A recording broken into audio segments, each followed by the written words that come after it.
Does school privatization and vouchers help or hinder small towns and rural areas? We'll begin with Mr. Markkanen, and hope your mic works with you this time.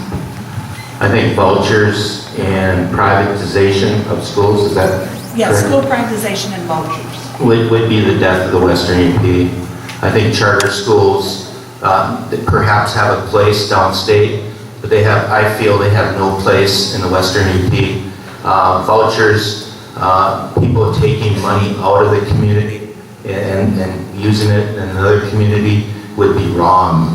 It might be in place in downstate, but I don't think it would work up here. Representative Dianda.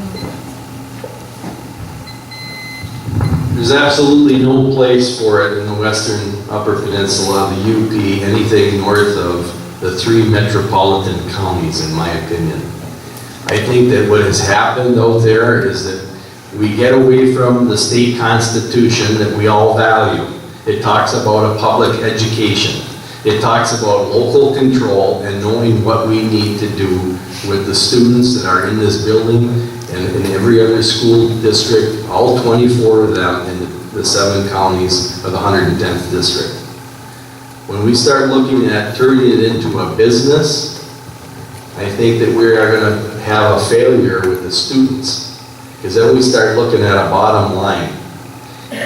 We got to remain what was said in the Constitution: public education, controlled by the locals on the school board who are elected by us. And I think that it's always wrong for Lansing. That's why I vote against all these bills like the 3rd grade retention, because they have a lot of folks down there that think that they know better than us as the locals. That is the wrong answer. Thank you. Mr. Johnson, the next 2 questions are for you, so I'm going to ask you. If I can just quickly talk about the profit. I'm opposed to privatization of vouchers.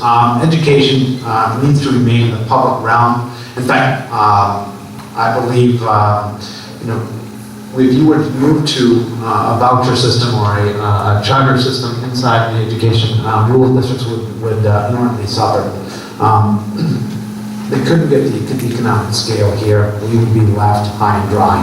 The same way, my opponent, Jack Bergman, worked for a corporation called EDMC, a for-profit university system that is now penniless. They were fined $95 million by the Department of Justice.